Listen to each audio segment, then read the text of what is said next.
ನಮಸ್ಕಾರ ಸರ್. ನಮಸ್ಕಾರ. ನಿಮ್ಮ ಊರ? ಸರ್ಸಂಬಾರಿ, ತಾಲೂಕು ಆಳಂದ್, ತಾಲೂಕು ಆಳಂದ್ರಿ, ಜಿಲ್ಲಾ ಕಲಬುರಗಿ. ಇವತ್ತು 18 ಜನವರಿ 2025 ಅದ ರೀ. ಹಾಂ ರೀ. ನಿಮ್ಗೆ ಒಂದು 8 ತಾರೀಕಿಗೆ ಹಂಗೆ ಇವು ಎಲ್ಲ ಪ್ರೀಮಿಯಮ್ ನೈಟ್ರೋಕಿಂಗ್ ಹುಮಿಕ್ ಆಸಿಡ್ ಅದು ಕೊಟ್ಟಿದ್ದೆವು. ಕೊಟ್ಟಿರಲ್ರಿ ಇದು ಕಲ್ಲಂಗಡಿ ಎಷ್ಟು ಎಕರೆ ಅದ ರೀ? ಸರ್ ಇದು 2 ಎಕರೆ ಅದ ರೀ. ಯಾವ ವೆರೈಟಿ ಬರ್ತಾರೆ ಇದು? ಬಾಹುಬಲಿ ರೀ. ಬಾಹುಬಲಿ. ಹಾಂ ರೀ. ಮತ್ತು ಇದು ಹಚ್ಚಿ ಎಷ್ಟು ದಿನಕ್ಕೆ ಬಿಟ್ಟಿತ್ತು ರೀ ಎಲ್ಲ ಪ್ರಾಡಕ್ಟ್? ಸರ್ ಇದು ಹಚ್ಚಿ 23 ದಿನಕ್ಕೆ ಬಿಟ್ಟಿದ್ದಾರೆ ಸರ್. ಹಾಂ ಅಂದ್ರೆ ಯಾವ್ದಕ್ಕೆ ಬಿಟ್ರಿ? ಇದು ಗ್ರೋತ್ ಕಮ್ಮಿ ಇತ್ತು, ಗ್ರೋತ್ ಬೆಳೆ ಸ್ಪೀಡ್ ಆಗಲ್ಲ ಇದು. ಹಾಂ ಅದ್ರ ಕರೆ ಬಿಟ್ಟಿದ್ದಾರೆ ಸರ್. ಅಚ್ಚಾ, ಅಂದ್ರೆ ಮೇನ್ ಗ್ರೋತ್ ಆಗಲ್ಗಿತ್ತು ಬೆಳೆದು ಅಸಲಕ್ಕೆ ಬಿಟ್ಟಿದ್ದೆವು. ಈಗ ಬಿತ್ತಿ ಒಂದು 10 ದಿನ ಆಗ್ಯದ ರೀ. ಹಾಂ ಸರ್. ಅವಾಗ ಗ್ರೋತ್ ಹೆಂಗಿತ್ತು ರೀ, ಈಗ ಹೆಂಗದ ರೀ? ಈಗ ಸರಿಯಾಗಿದೆ ರೀ. ಹಾಂ ಪೂರಾ ತುಂಬ್ಕೊಂಡದ ಎಲ್ಲ, ಅಡಿ ಎಲ್ಲ ಮುಚ್ಕೊಂಡವು. ಹಾಂ ಬರೋಬರ್ ಆಯ್ತು. ತಪ್ಪಲು ಚಲೋ ಅವ ರೀ, ಪೈಸವ ತಪ್ಪಲ. ಎಷ್ಟು ಎಕರೆ ಅದಂದ್ರಿ? ಎಷ್ಟು ಆಗ್ಯಾವಂದ್ರಿ?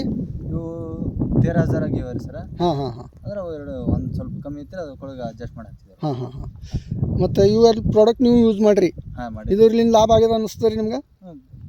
ಬೆಳೆ ಸ್ಪೀಡ್ ಆಗ್ಯದಲ್ರಿ. ಹಾಂ ಬೆಳೆ ಮೇಲೆ ಲಕ್ಷಣ ಅದ ಆಯ್ತು. ಪೂರಾ ಅಡಿ ಎಲ್ಲ ಮುಚ್ಕೊಂಡದ. ಈಗ ಸೆಟ್ಟಿಂಗ್ನೂ ಆಗ್ಯದ ರೀ. ಇವತ್ತೇನದ ನಿಮ್ಗೆ ನಾವು ಸೆಟ್ಟಿಂಗ್ ಅಂದ್ರೆ ಮಾಲ್ ಸೈಜ್ ಆಗೋದು ಪ್ರಾಡಕ್ಟ್ ಕೂಡ ಇದ್ದು. ಇದು ಇಲ್ಲಿ ತನಕ ಏನು ಯೂಸ್ ಮಾಡಿರಿ ಅದ್ರದ್ದು ಏನು ಲಾಭ ಆಗ್ಯದ ಅದು ನೋಡ್ಬೇಕಂತ ಇದು ವಿಡಿಯೋ ಮಾಡಿದ್ದೆವು. ಮತ್ತು ನಿಮ್ಗೆ ಸಮಾಧಾನ ಅದ ರೀ ಈ ಪ್ರಾಡಕ್ಟ್ ಯೂಸ್ ಮಾಡಿದ ಕಡೆಯಿಂದ? ಆಯಿತು. ನಮ್ಮ ಕಂಪ್ನಿ ಉದ್ದೇಶ ಏನದ ಅಂದ್ರೆ ಸಾವಯವ ಕೃಷಿ ಬಳಸಿ ಭೂಮಿ ತಾಯಿಯನ್ನು ಉಳಿಸಂತ. ಇವು ಪ್ರಾಡಕ್ಟ್ ಯೂಸ್ ಮಾಡಿದ ಕಡೆಯಿಂದ ಕಂಪನಿ ಕಡೆಯಿಂದ ನಾನು ಧನ್ಯವಾದ ಹೇಳ್ತೀನಿ. ನಮಸ್ಕಾರ.